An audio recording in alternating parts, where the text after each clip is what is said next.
అప్పుల బాధలు వెంటాడుతున్నాయా? అయితే 6 JVR వారి జాతిరత్నాలు ధరించండి. పూణేకి చెందిన ప్రముఖ వ్యాపారవేత్త కేతన్ అగర్వాల్ మృతి సంబంధించి పోలీసులు కీలకమైన విషయాలను వెల్లడిస్తున్నారు. అయితే వాళ్ళు ప్రస్తుతం విచారణ ఖైదీలుగా ఉన్నారు. విచారణ చేస్తున్న పోలీసులకు విస్తుపోయే నిజాలు బయటకు వస్తున్నాయి. అయితే చాలా ప్రేమగా నటిస్తూ 600 కోట్లకు అధిపతి 17 కోట్ల రూపాయలతోటి రాజస్థాన్ ఉదయపూర్లో ఒక ప్యాలెస్ రెంట్కు తీసుకొని 2 ప్రైవేటు జెట్లను ఈ పెళ్లి కోసం కేటాయించుకున్నారు. వాటిని రెంట్కు తీసుకున్నారు. ఎందుకంటే వచ్చే బంధువులంతా కూడా ఫ్లైట్స్లో రావాలని. సో ఈ క్రమంలోనే చాలా ప్రేమగా ఎవరైతే ఫియాన్సీ సియా గోయల్ ఉందో తను చాలా ప్రేమగా నటిస్తూ తనిచ్చే గిఫ్ట్లన్నీ తీసుకుంటూ తనిచ్చే సర్ప్రైజ్లన్నీ ఎంజాయ్ చేస్తూ తానంటే ప్రేమగా ప్రాణంగా నటించిన సియా గోయల్ 6 నెలల నుంచి తనను ఎట్లనైనా చంపాలనే ఒక ప్రణాళికలు రూపొందిస్తుందంటే ఎంత గుండెలు తీసిన బంటో అర్థం చేసుకోవచ్చు.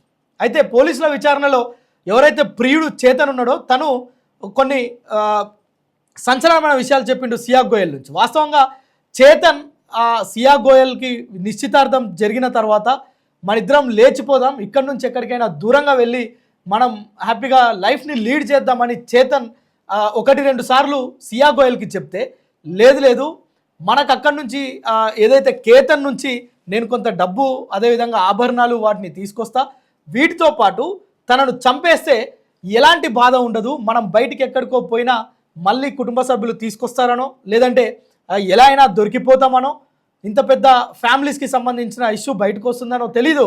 మొత్తానికి తను ఎట్టి పరిస్థితుల్లో కేతన్ని అంతమొందించాలనే ప్రణాళికలే రూపొందిస్తుందంట. ఈ విషయం మనం చెప్పేది కాదు, స్వయంగా విచారణ చేపట్టిన పోలీసులే ఈ విషయాలను బయటకు చెప్తున్నారు.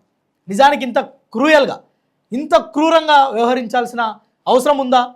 సియా గోయల్ మొదటి నుంచి ఇప్పటికీ 3 దఫాలుగా తనని అంతమొందిద్దామని ప్రణాళికలు రూపొందిస్తే అవన్నీ అట్టర్ ఫ్లాప్ అయినాయి. కానీ జూన్ 18న మాత్రం కేతన్ ఆ దుర్మార్గురాలి చేతిలో తప్పించుకోలేకపోయిండు. సో ఇప్పుడు లోకాన్ని విడిచిపోయిన కేతన్కి సంబంధించి ఆ కేసులో సియా గోయల్ చెప్తున్న విషయాలు ఇప్పటివరకు ప్రణాళిక రూపొందించింది మొత్తం కూడా సియా గోయలే. సో ఇప్పుడు పోలీసులు విచారణ చేపడుతుంటే ఎవరు దీనికి కారకులు, ఎందుకు ఇది చేసిరు అంటే నేను కాదంటే నేను కాదు, నేను కాదంటే నేను కాదు. ఎవరు? చేతన్ అదేవిధంగా సియా గోయల్. ఎవరైతే సియా గోయల్కి సంబంధించిన ప్రియుడు ఉన్నాడో ఇద్దరిని విచారణ చేస్తుంటే చేతన్ చంపమంటేనే నేను చంపినా అని తను, లేదు నా ప్రమేయం ఏం లేదు, నేను ఇక్కడి నుంచి దూరంగా వెళ్ళి ఇద్దరం జీవనం సాగిద్దామని చెప్తే నా మాట వినలేదు సియా గోయల్ అని చెప్పి చేతన్ చెప్తున్నాడు. ఇద్దరు కూడా తమను రక్షించుకునే విధంగా పోలీసుల దగ్గర ఒక బ్రహ్మాండమైన యాక్టింగ్ చేస్తున్నారట. ఆస్కార్ కాదు అంతకు మించిన లెవెల్లో వీళ్ళు యాక్టింగ్ చేస్తున్నారట. అయితే పోలీసులు మాత్రం దాన్ని మొత్తం కూడా తిప్పికొడుతున్నారు. ఎందుకంటే ఇద్దరు కలిసి పథకం రూపొందించిరు.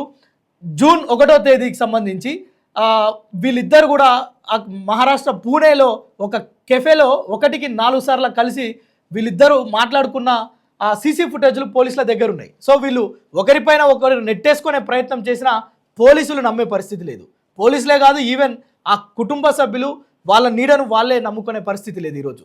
సో ఇది కేతన్ని అంతమొందించేందుకు సియా గోయల్ చేసిన ప్రణాళిక. ఇప్పుడేమో పాపం తప్పించుకునేందుకు తహతహలాడుతుంది ఈ యొక్క ఆస్కార్ నటి. సో తనకేం సంబంధం లేనట్టు తనకు చనిపోయిన కేతన్ అంటే ప్రాణమని తనను చేతన్ చేపట్టే ఈ విధంగా చేయాల్సి వచ్చిందని చేతన్ పైన వేసే ప్రయత్నం. సో ఇద్దరు కూడా నటులే, ఇక్కడ ఒకరు కాదు.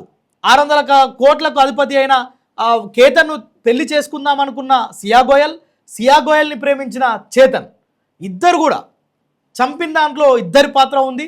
సో దాన్ని పోలీసులు ఇంకా లోతుగా దర్యాప్తు చేస్తున్నారు.